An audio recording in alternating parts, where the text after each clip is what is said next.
la team YouTube, j'espère que ça va bien. On se retrouve aujourd'hui pour une vidéo que je n'avais pas faite depuis quelques temps, à savoir un vlog parisien. Alors, je vais pas vous emmener avec moi où que ce soit aujourd'hui, on va rester dans la chambre. Je vais juste vous parler des 3 dernières expériences parisiennes que j'ai eu l'occasion de faire.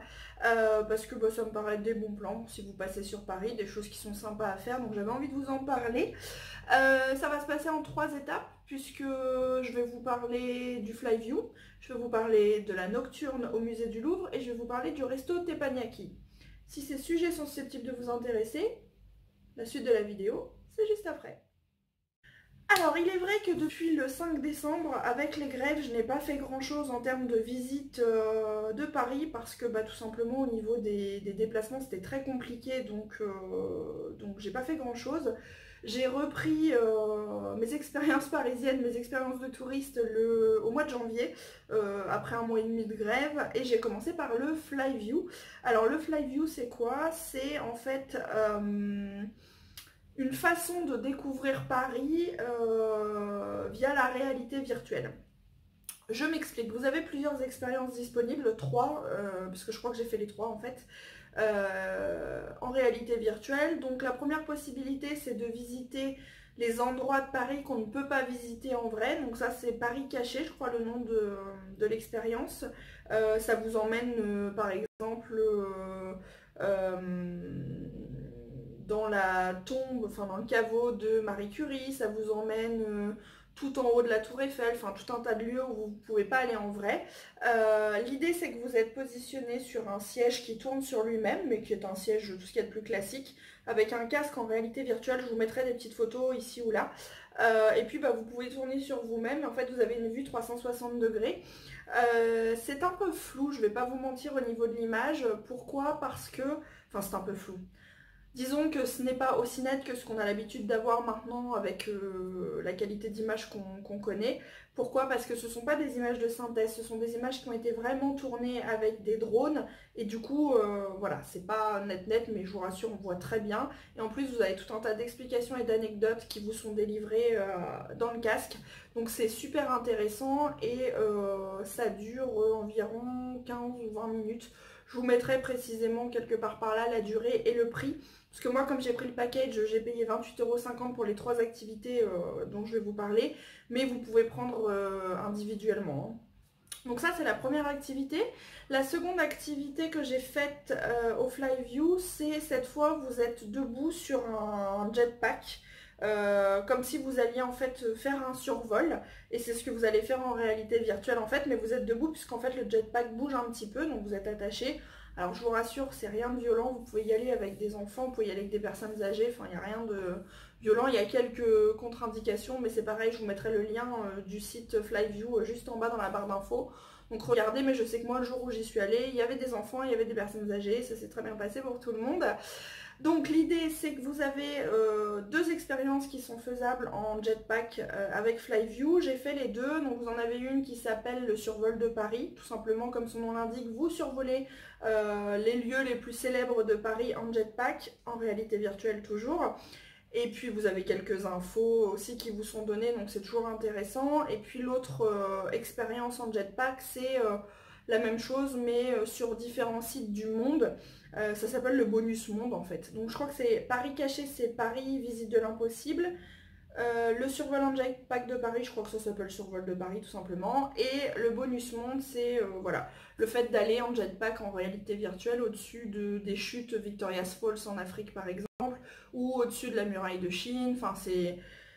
Pour l'avoir vécu, c'est impressionnant. Vous avez vraiment l'impression d'être en train de survoler au-dessus du lieu, hein, selon où vous vous trouvez, ou au-dessus du monument si c'est à Paris, et vous le voyez vraiment sous un angle différent que vous n'auriez pas la possibilité de voir en allant vous promener autour en vrai au final. Donc j'ai trouvé cette expérience vraiment très intéressante. Encore une fois, je crois que les deux, hein, Paris, survol de Paris plus monde, ça devait durer à peu près 20 minutes, donc c'est rapide. Voilà, moi pour ces 3 expériences là, parce que j'ai fait les 3 dans la même journée, j'ai payé 28,50 €. Donc je trouve que c'est quand même une activité sympa à faire en famille. Voilà pourquoi j'avais envie de vous en parler. Donc encore une fois, je vous mettrai dans la barre d'infos le lien vers le site pour que vous puissiez voir plus en détail voilà, à quoi ça correspond. Je me dis qu'un dimanche pluvieux, ça peut être une activité sympa, ou si vous êtes en visite sur Paris et puis que bah, vous avez envie d'en savoir plus sur les monuments ou visiter certains lieux en réalité virtuelle, certains lieux qui ne peuvent pas se visiter en vrai, bah, c'est la façon de le faire. Et moi j'ai aimé l'expérience, donc j'avais envie de vous en parler. Là. La deuxième expérience que j'ai faite, c'est le musée du Louvre. Alors vous allez me dire, le musée du Louvre, rien d'extraordinaire, certes, sauf que moi je n'y avais jamais mis les pieds, donc je voulais absolument y aller.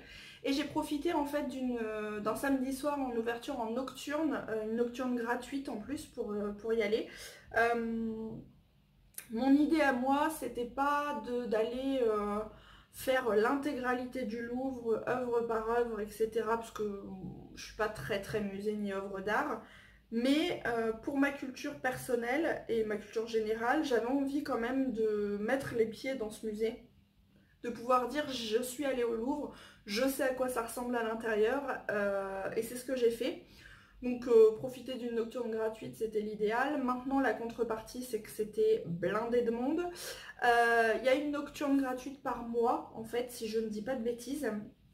Encore une fois, je vous mettrai le site du Louvre dans la barre d'infos si vous voulez aller checker.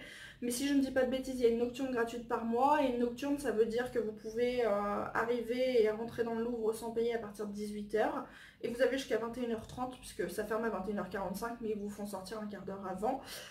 Donc moi, je suis arrivée là-bas pile poil pour 18 h. Et c'était une grossière erreur, puisque des centaines, pour ne pas dire des milliers de personnes avant moi, avaient eu cette idée, et ce qui fait qu'il y avait une file d'attente absolument impressionnante, et qui continuait en fait de grandir au fur et à mesure des minutes.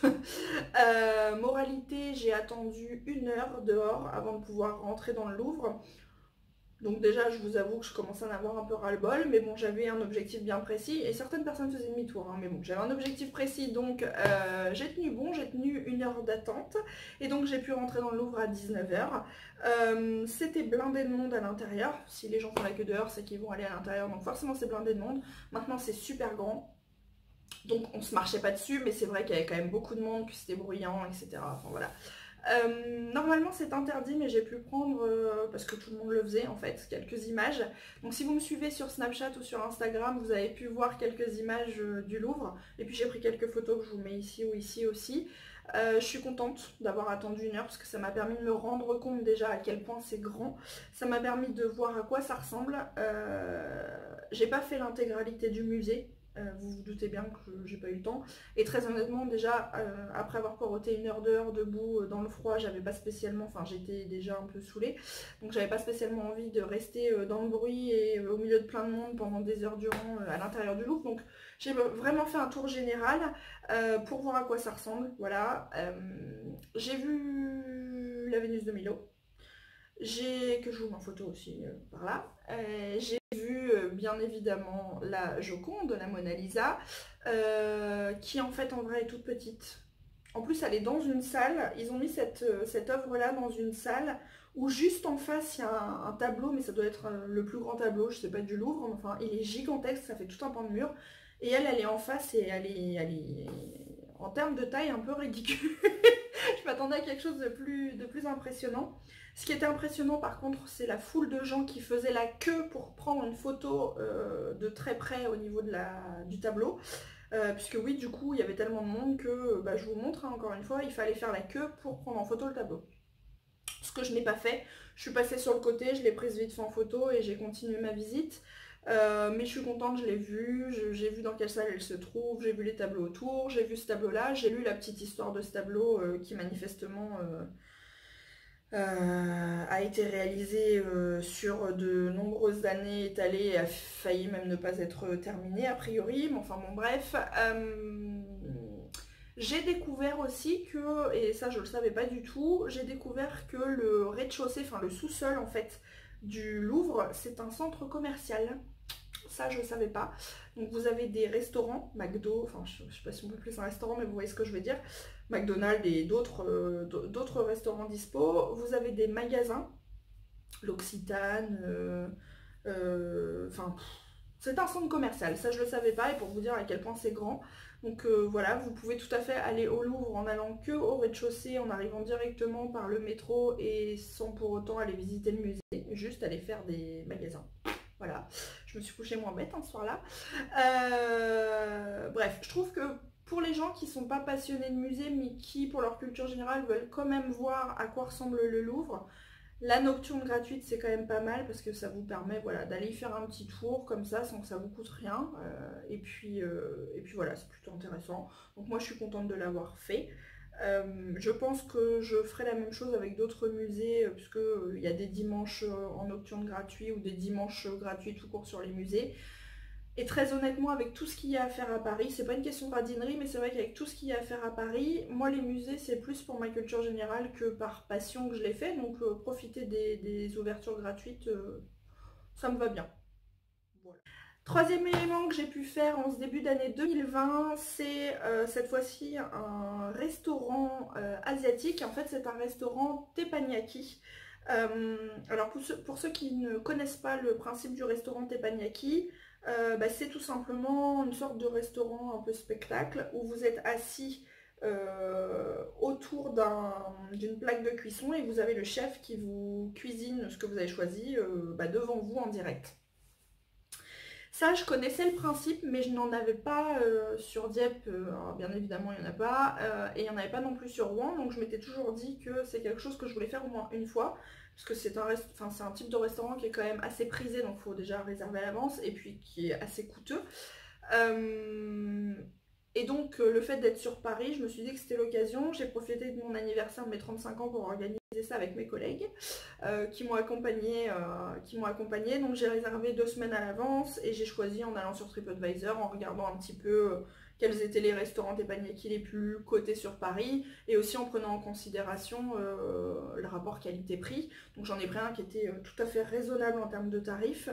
Vous arrivez, vous êtes donc assis en U autour d'une table, je vous mets la photo juste ici, ou ici, toujours, enfin quelque part. On vous met un tablier sur vous. Alors, si vous n'aimez pas sentir le graillon, c'est pas le genre de restaurant qu'il faut faire, puisque a fortiori, comme on fait la cuisine, enfin le chef cuisine devant vous, vous sentez la bouffe, hein, évidemment, ça c'est clair et net. Et puis l'autre inconvénient, et encore moi j'ai trouvé que c'était plutôt positif, c'est que il y a d'autres tables dans le restaurant qui ne sont pas autour du grill. Et donc le chef qui est devant vous cuisine pour vous, mais cuisine aussi pour le reste des personnes qui sont dans le restaurant. Donc selon ce que vous avez choisi, parfois vous la voyez cuisiner des choses qui ont l'air bien bonnes, mais qui ne sont pas pour vous. Voilà. Mais bon, c'est anecdotique, ça permet quand même entre vos propres plats d'apprécier ce qu'elle est en train de faire et puis de regarder un petit peu les techniques et c'est sympa aussi. Donc pour vous donner un ordre d'idée, on a pris un menu dans lequel on avait une soupe miso.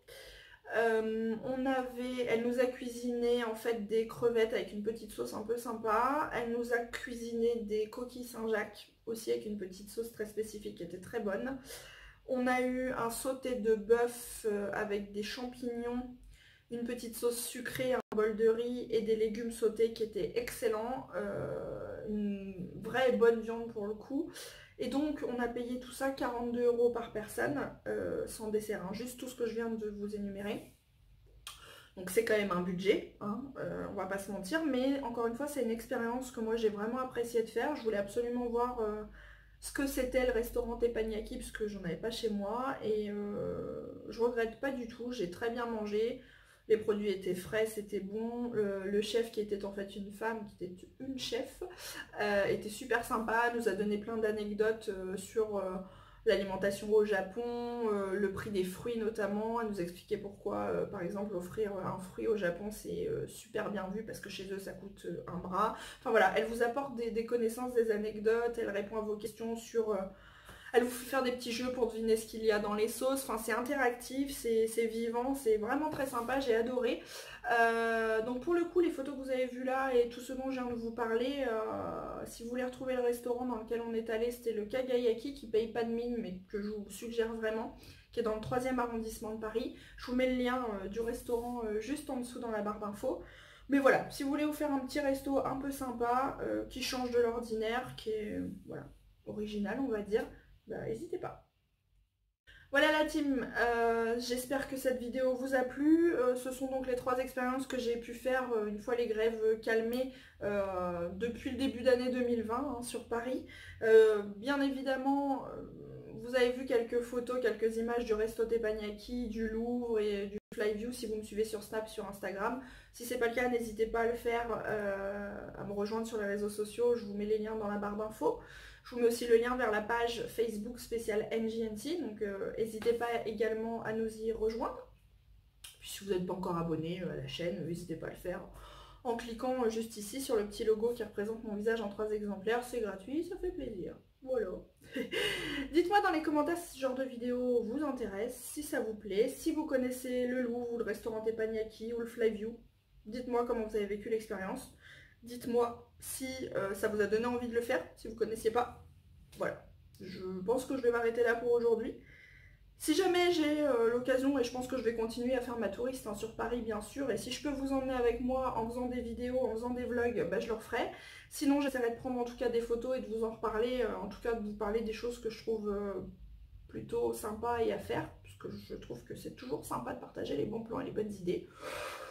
Donc voilà, et puis bah j'arrête de blablater, je vous fais plein de gros bijoux. Bijoux! Non, on va faire des bisous ou des boujous, ce sera déjà pas mal. Gros bisous, à bientôt.